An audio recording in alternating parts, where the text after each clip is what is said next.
Suami ini tega menampar istrinya setiap malam karena mengira istrinya hanya yatim piatu yang miskin dan tak berguna. Tapi dia tidak sadar, wanita yang dia siksa itu sebenarnya adalah putri tunggal pemilik perusahaan tempat dia bekerja.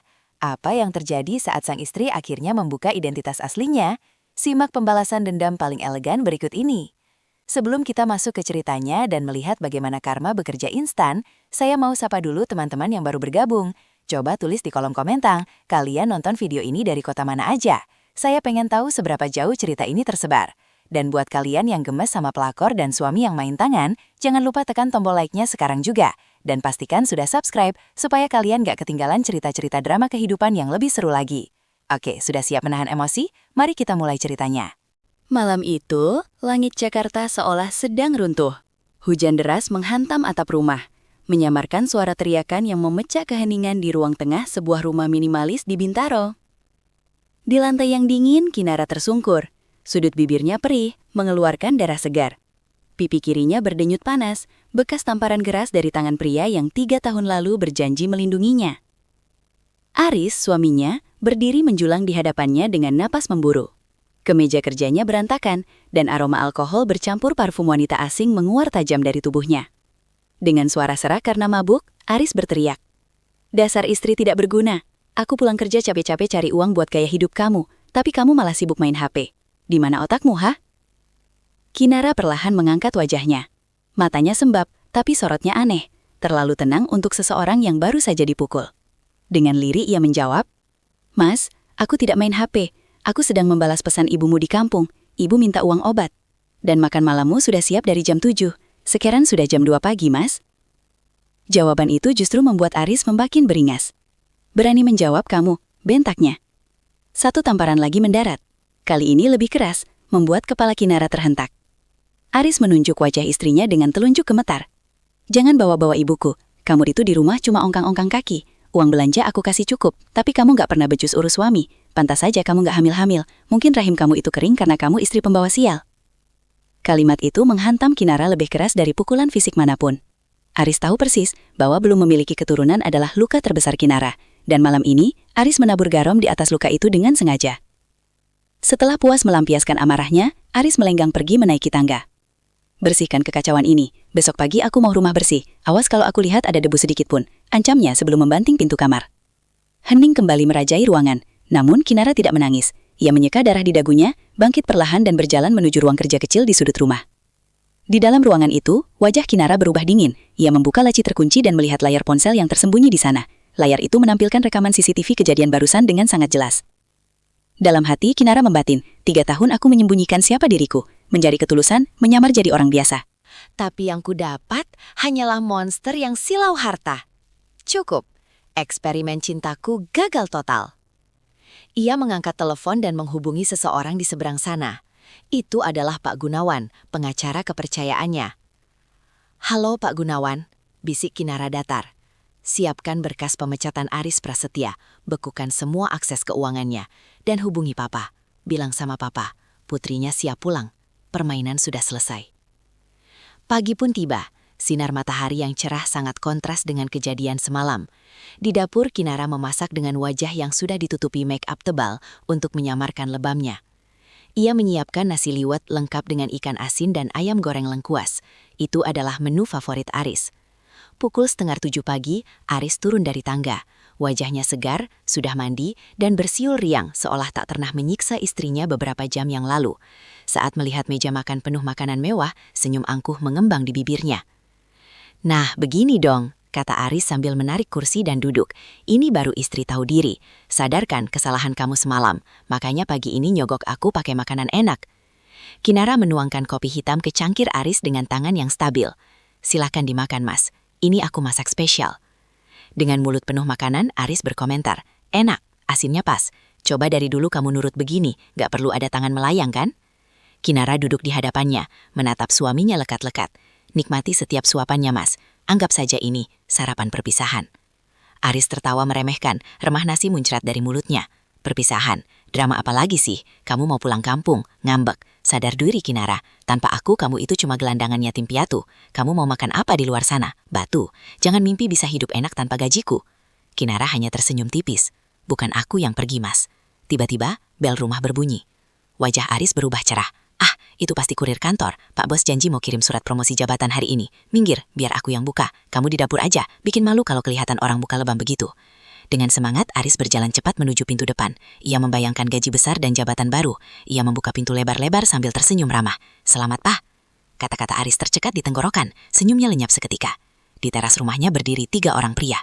Bukan kurir. Itu adalah Pak Gunawan sang pengacara, seorang kombes polisi berseragam lengkap dan sosok pria tua dengan tongkat kayu yang memancarkan aura kekuasaan mutlak. Itu adalah Haryo Aditama, pemilik perusahaan tempat Aris bekerja, big boss dari segala bos. Lutut Aris gemetar hebat. Pak Haryo? Pak Bos, gagapnya panik. Bapak ke gubuk saya. Ya Tuhan, silakan masuk Pak, kehormatan besar. Pak Haryo menatap Aris dengan tatapan jijik tanpa menjawab sepatah kata pun. Ia melangkah masuk, menabrak bahu Aris dengan kasar. Aris panik luar biasa. Ia berlari mengejar bosnya ke ruang tamu. Maaf Pak, istri saya memang agak lamban. Kinara, cepat ke sini. Salam Pak Bos, jangan bikin malu, teriak Aris pada istrinya. Kinara bangkit dari kursi makan. Wajahnya tenang, tidak ada rasa takut sedikit pun. Ia berjalan melewati Aris begitu saja, mengabaikan bentakan suaminya. Di hadapan konglomerat itu, Kinara merentangkan tangannya. Dan hal yang tak masuk akal bagi Aris pun terjadi. Kinara memeluk Haryo Aditama dengan erat. Pagi Papa, ucap Kinara lembut. Pak Haryo membalas pelukan itu, suaranya bergetar menahan tangis saat melihat lebam di wajah putrinya. Pagi sayang, maafkan Papa terlambat menjemputmu. Aris mematung di tempatnya, otaknya macet. Papa? Kinara panggil Pak Bos Papa?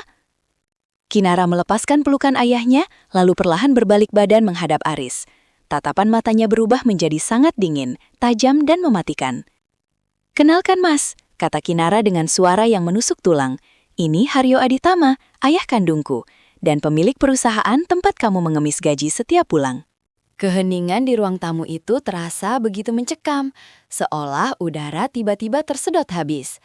Aris berdiri terpaku, matanya bergerak liar dari wajah Kinara ke wajah Pak Haryo, lalu kembali lagi ke Kinara.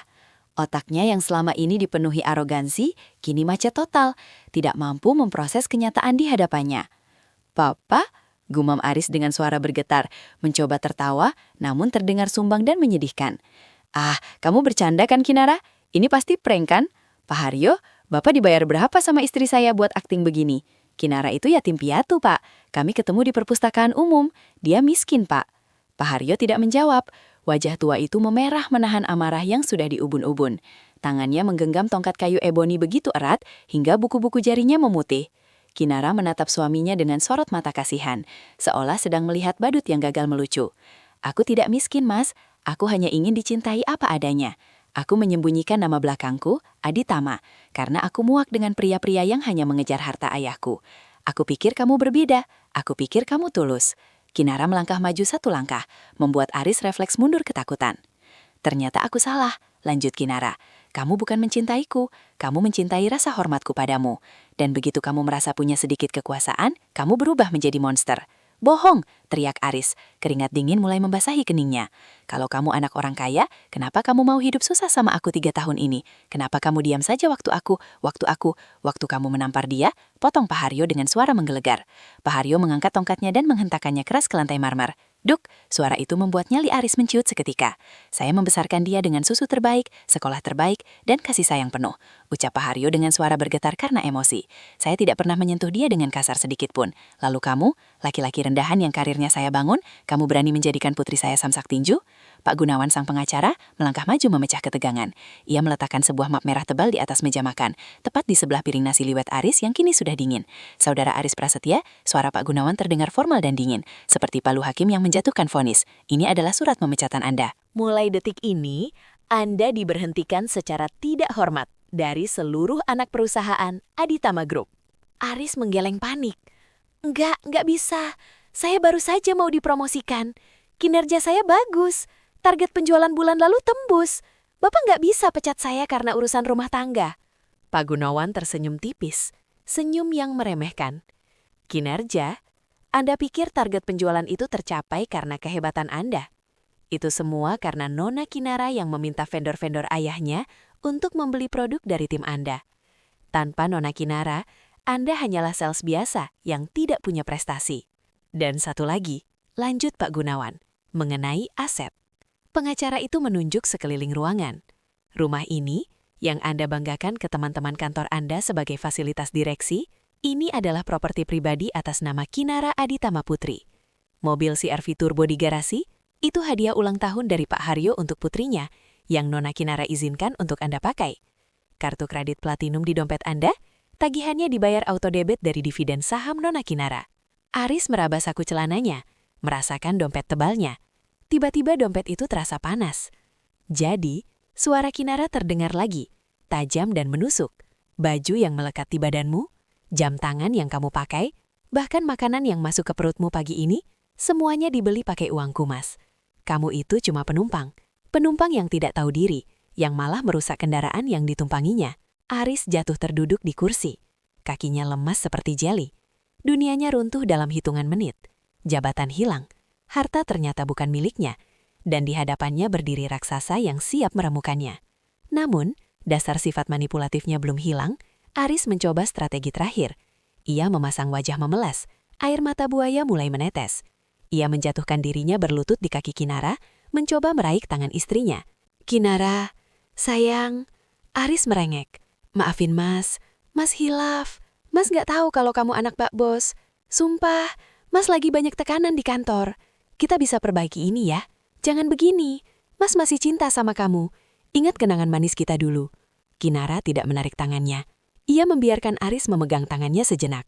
Namun ia tidak merasakan apa-apa lagi.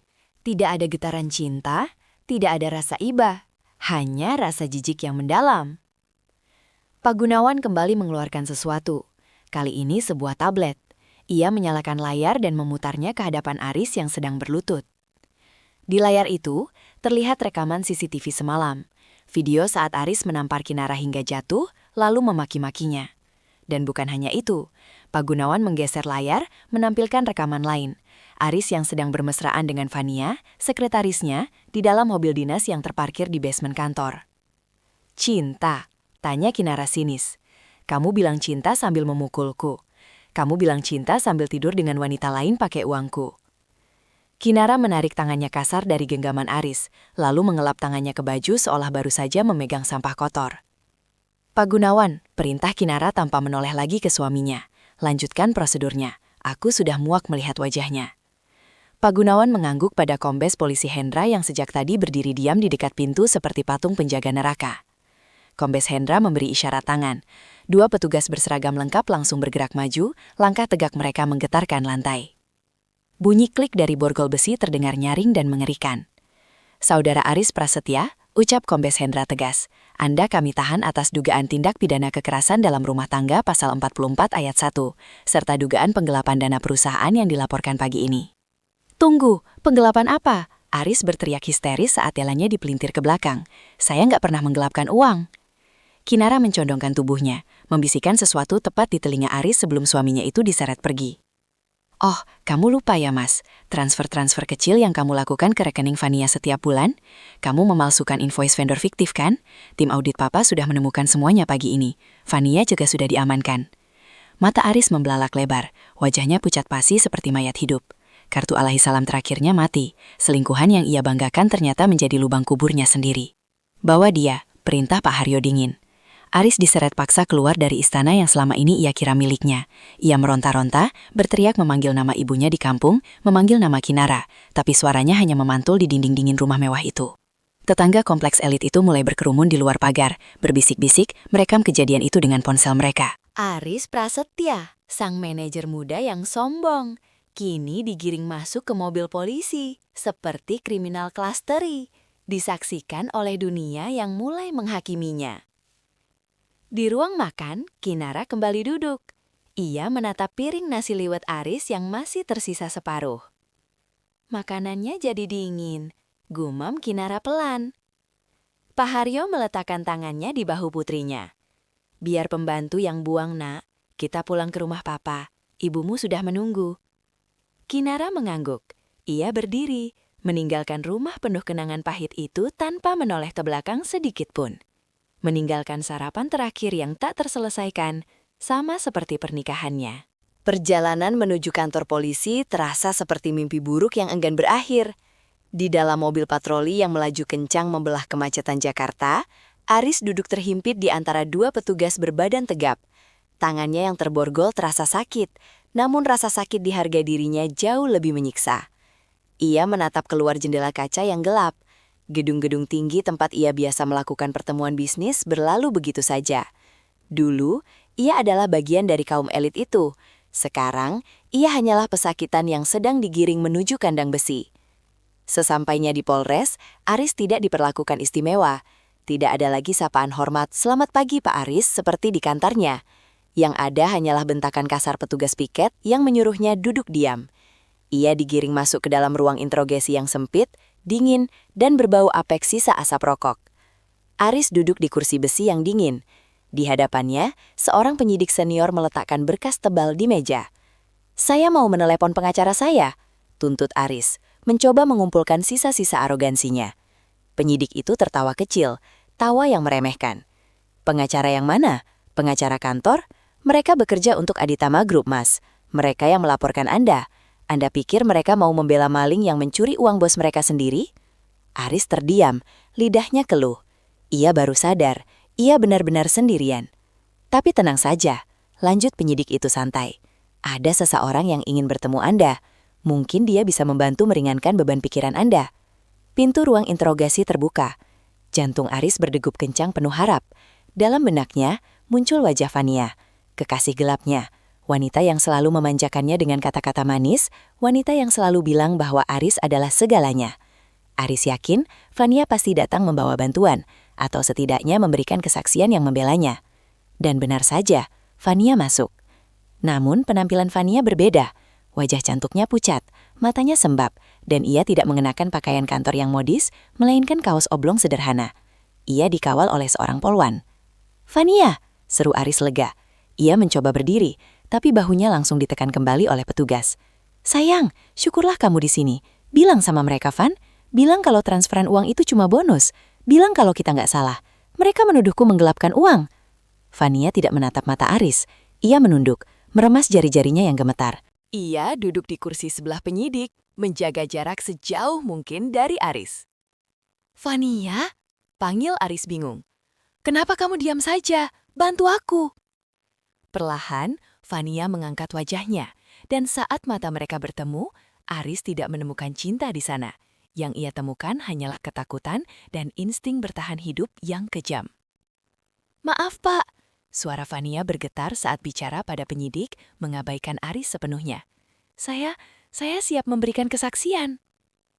Fania menarik napas panjang, lalu menunjuk Aris dengan jari telunjuknya. "Semua ide penggelapan dana itu semua ide Pak Aris. Saya hanya bawahan, Pak. Saya dipaksa. Pak Aris mengancam akan memecat saya kalau saya tidak meminjamkan rekening saya untuk menampung uang hasil markup proyek." Aris ternganga, rahangnya seakan jatuh ke lantai. Apa maksudmu dipaksa? Kita liburan ke Bali pakai uang itu. Kita beli tas branded buat kamu pakai uang itu. Kamu yang minta, Fania." "Bohong!" teriak Fania histeris. Air mata buaya mulai mengalir deras di pipinya. "Saya nggak pernah minta. Kamu yang maksa belikan barang-barang itu supaya saya tutup mulut. Saya punya buktinya, Pak." Fania mengeluarkan sebuah ponsel dari saku celananya dan menyerahkannya pada penyidik. Di situ, ada semua chat WhatsApp dan rekaman suara telepon Pak Aris. Jelas Fania terisak-isak. "Setiap kali Pak Aris menyuruh saya memasukkan kwitansi, saya selalu merekamnya diam-diam. Saya takut suatu hari dia akan menjebak saya, makanya saya simpan bukti ini untuk perlindungan diri saya." Dunia Aris runtuh untuk kedua kalinya hari itu. Ia menatap wanita yang selama ini ia agung-agungkan, wanita yang membuatnya tega memukul Kinara. Ternyata, wanita ini adalah ular berbisa. Selama mereka berselingkuh, Fania ternyata sudah bersiap untuk menikamnya dari belakang jika keadaan memburuk.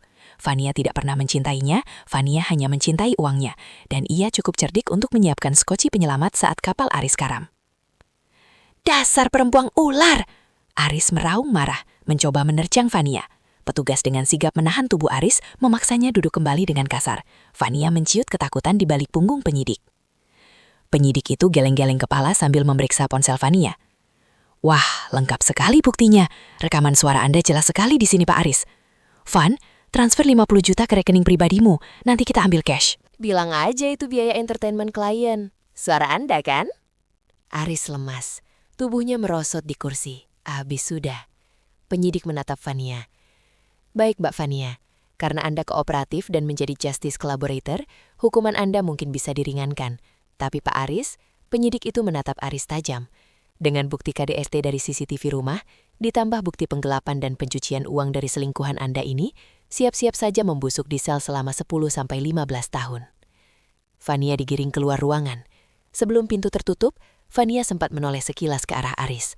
Tatapannya dingin, tanpa rasa bersalah sedikit pun. Tatapan seseorang yang baru saja membuang beban berat dari hidupnya. Pintu tertutup, meninggalkan Aris sendirian dalam keheningan ruang interogasi. Bayangan wajah Kinara melintas di benaknya. Kinara yang selalu menyambutnya pulang kerja dengan senyum tulus, meski ia sering pulang terlambat. Kinara yang memijat kakinya saat ia lelah. Kinara yang tidak pernah meminta tas mewah, yang hanya meminta waktu dan perhatiannya. Kinara, sang pewaris triliunan rupiah yang rela hidup sederhana demi dirinya. Dan ia menukar berlian itu dengan batu kerikil tajam bernama Fania. Aris menundukkan kepalanya ke meja besi, bahunya berguncang hebat. Untuk pertama kalinya dalam hidupnya yang penuh kepalsuan, Aris menangis. Bukan tangisan sandiwara, tapi tangisan penyesalan yang terlambat, sangat terlambat. Di luar sana, hari mulai gelap. Hujan kembali turun membasahi Jakarta, seolah langit ikut mencuci dosa-dosa yang terungkap hari ini. Namun bagi Aris, tidak ada air yang bisa membasuh noda kehancurannya. Malam pertama di dalam sel penjara yang dingin dan bau pesing menantinya, tanpa kasur empuk, tanpa AC, dan tanpa masakan lezat buatan istri yang dulu ia sia-siakan. Waktu berlalu lambat di balik jeruji besi. 3 bulan telah lewat sejak penangkapan itu. Hari ini adalah hari yang paling ditakuti Aris, sekaligus hari yang ditunggu-tunggu oleh publik, sidang putusan. Gedung Pengadilan Negeri Jakarta Selatan dipenuhi oleh awak media. Kasus ini menjadi santapan lezat berita nasional. Judul utamanya sensasional. Suami Cinderella ternyata monster. Kasus KDRT dan korupsi menantu konglomerat Aditama. Pintu ruang sidang terbuka. Aris berjalan masuk dengan langkah tertatih. Penampilannya sungguh menyedihkan. Rambutnya yang dulu klimis kini dicukur habis. Wajahnya tirus, dipenuhi brewok yang tak terurus. Ia mengenakan rompi tahanan berwarna oranye mencolok dengan nomor di dada. Tangan terborgol dan dikawal ketat oleh petugas kejaksaan. Kilatan lampu kamera menyambar-nyambar wajahnya tanpa henti, membutakan matanya yang cekung. Teriakan cemoohan terdengar dari pengunjung sidang. Sebagian besar adalah aktivis perempuan dan karyawan Aditama Group, yang marah karena dana pensiun mereka nyaris dikorupsi oleh Aris. Aris duduk di kursi pesakitan. Ia menunduk dalam, malu setengah mati. Namun matanya mencuri pandang ke arah kursi pengunjung VIP di barisan depan. Di sana duduk Kinara. Jantung Aris seakan diremas. Kinara tampak begitu memukau. Ia mengenakan setelan blazer putih gading yang elegan, rambutnya ditata rapi. Wajahnya bersih bersinar tanpa bekas luka sedikit pun. Ia duduk diapit oleh Pak Haryo dan Pak Gunawan. Kinara tampak seperti dewi yang tak tersentuh, jauh sekali dari sosok istri sederhana yang dulu Aris bentak-bentak di dapur. Di samping Kinara, duduk seorang wanita tua dengan kebaya lusuh yang menangis terseduh-seduh. Itu Bu Rahmi, ibu kandung Aris yang datang jauh-jauh dari kampung. "Ibu," bisik Aris, suaranya parau. Harapan muncul di hatinya. Ibunya pasti akan membelanya. Ibunya pasti akan memohon pada hakim agar hukumannya diringankan. Sidang dimulai. Jaksa penuntut umum membacakan tuntutan dengan suara lantang yang menggema di ruangan.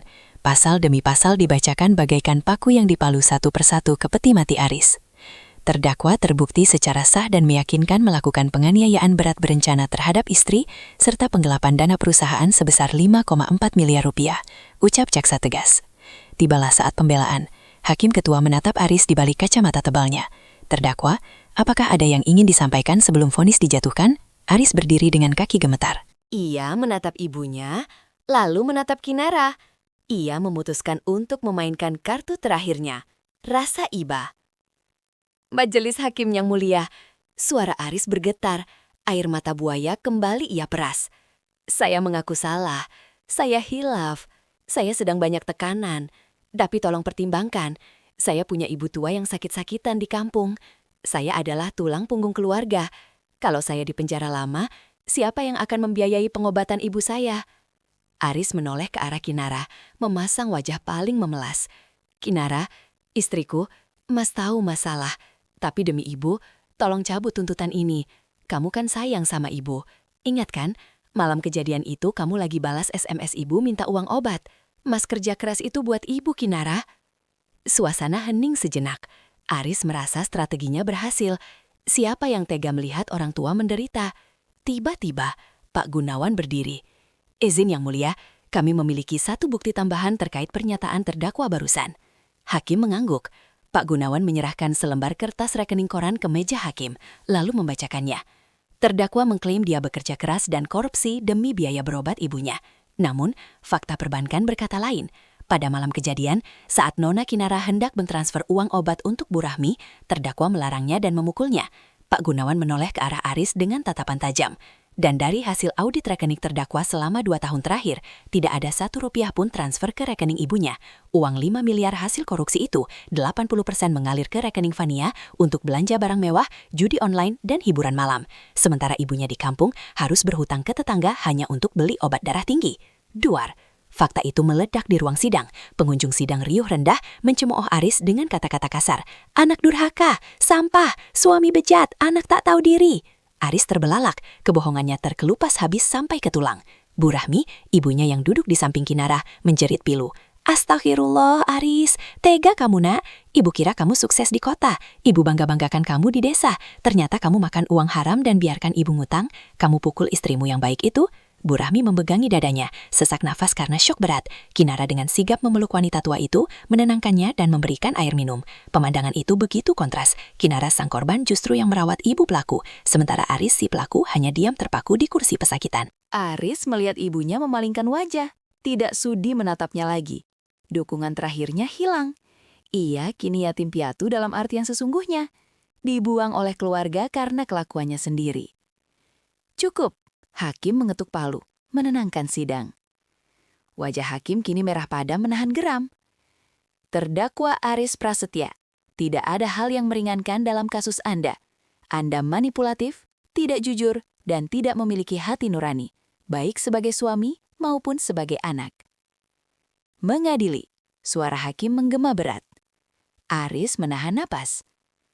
Menjatuhkan hukuman pidana penjara selama 12 tahun. Dan denda ganti rugi sebesar 10 miliar rupiah. Jika denda tidak dibayar, maka seluruh aset disita negara dan masa kurungan ditambah 3 tahun. Tok, tok, tok. Palu diketuk, vonis jatuh. Hidup Aris resmi berakhir. Aris lemas, merosot dari kursinya hingga berlutut di lantai. 12 tahun, usianya akan habis di dalam penjara. Karirnya hancur, namanya busuk, dan ia punya utang miliaran yang tak mungkin terbayar. 2 petugas menyeret Aris untuk dibawa kembali ke sel. Saat melewati barisan depan, Aris meronta sejenak. Ia menatap Kinara dengan tatapan putus asa yang mengerikan. Kinara, Kinara tolong aku suamimu, jangan biarkan aku busuk di sana, teriak Aris histeris. Kinara berdiri. Ia menatap Kinara, namun kali ini tidak ada kemarahan di matanya, hanya ada kehampaan. Tatapan seseorang yang melihat orang asing. Suamiku sudah mati, Tuan, ucap Kinara pelan namun cukup keras untuk didengar Aris. Dia mati malam itu, saat dia memilih memukul istrinya demi membela egonya. Anda hanyalah orang asing yang memakai wajah suamiku. Kinara berbalik badan, menggandeng Bu Rahmi, dan berjalan keluar ruang sidang dengan kepala tegak. Cahaya matahari dari pintu keluar menyambutnya, menyinari langkahnya yang bebas. Sementara Aris terus berteriak-teriak histeris saat diseret masuk ke lorong gelap menuju sel tahanan, meninggalkan sisa-sisa harga dirinya di lantai ruang sidang yang dingin. Pintu besi tertutup dengan suara dentuman keras. Gelap, hening, sendirian. Penjara bukan sekadar tempat di mana kebebasan dirampas. Bagi Aris Prasetya, penjara adalah tempat di mana waktu berhenti, namun penderitaan berjalan lambat menyiksa setiap detiknya. 1 tahun pertama adalah neraka. Aris yang dulu terbiasa duduk di kursi empuk ber-AC dan memerintah bawahan, kini harus mendekam di sel berukuran 4 kali 6 meter yang disesaki 20 orang.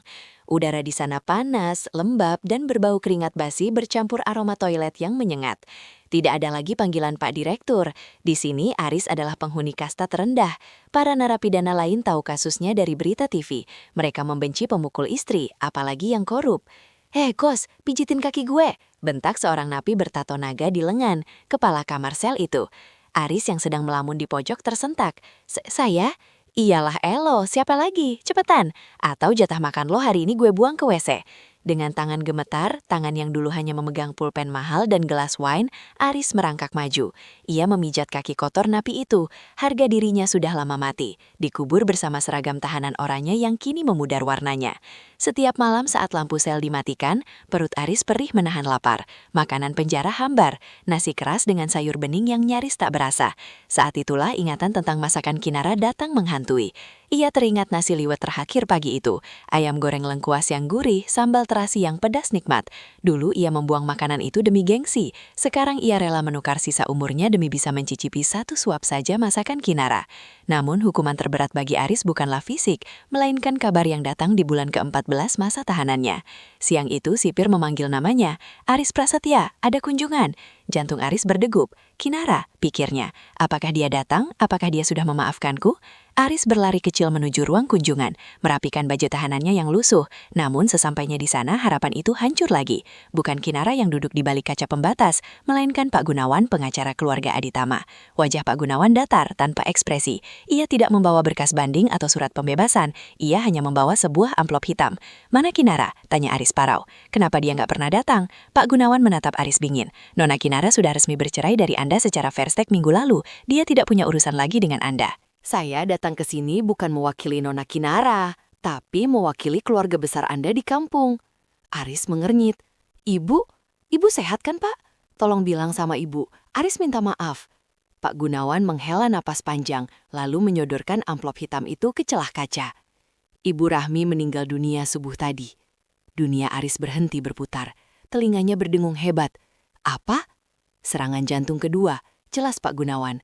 "Sejak sidang vonis Anda setahun lalu, kesehatan beliau menurun drastis. Beliau malu. Tetangga di kampung terus membicarakan kasus anaknya yang korupsi dan memukul istri. Beliau meninggal dalam kesepian, memanggil nama Anda, tapi bukan memanggil untuk rindu, melainkan memanggil karena penyesalan." Aris merosot dari kursinya. Ia meraung, suaranya pecah, melolong seperti binatang yang terluka parah. "Ibu, maafin Aris, Bu. Ibu." Pengunjung lain menoleh, tapi tidak ada yang bersimpati. Pak Gunawan berdiri, merapikan jasnya. Biaya pemakaman sudah ditanggung oleh Nona Kinara.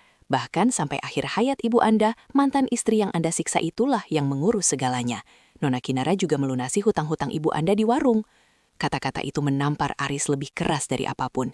Kinara, wanita yang ia hancurkan, justru menjadi malaikat bagi ibunya. Sementara ia, anak kandungnya, adalah penyebab kematian ibunya.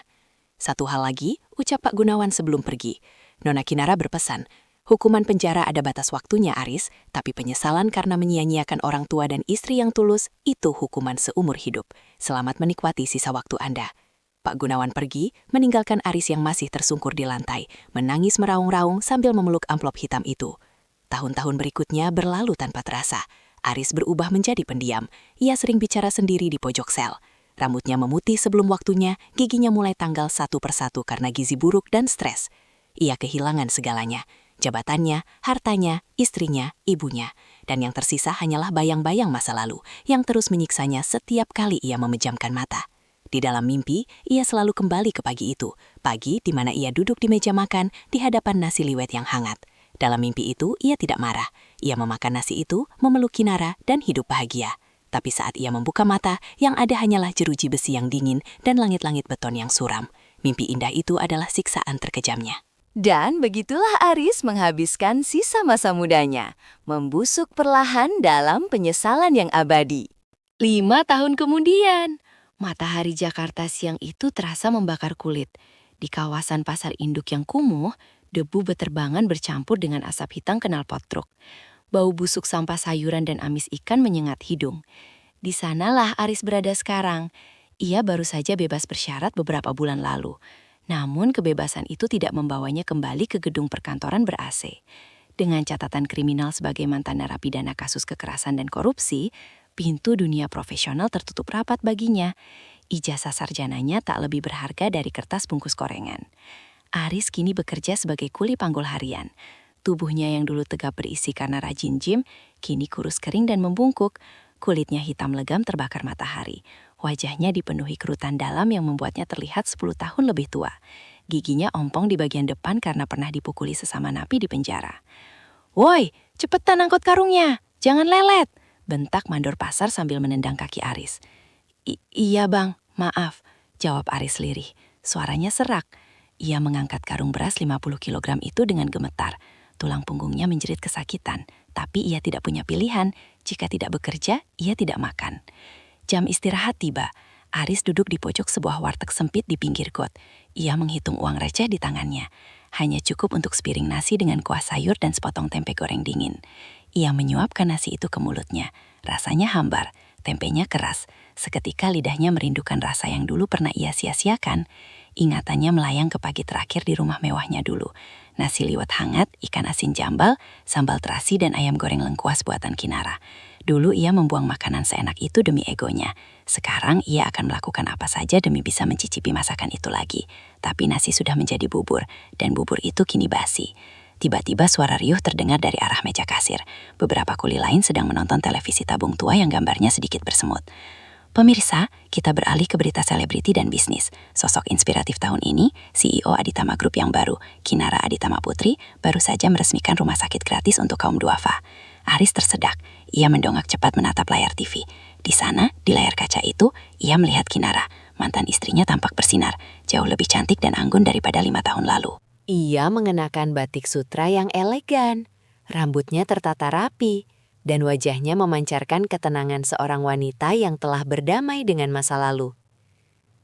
Kamera menyorot ke samping Kinara. Seorang pria gagah berkacamata, mengenakan jas dokter, berdiri mendampinginya. Pria itu menatap Kinara dengan tatapan penuh puja. Tatapan yang dulu seharusnya Aris belikan, tapi tak pernah ia lakukan. Reporter di TV bertanya, "Ibu Kinara, Anda terlihat sangat bahagia bersama Dr. Arya. Apa rahasia kebangkitan Anda setelah masa lalu yang berat?" Kinara tersenyum ke arah kamera.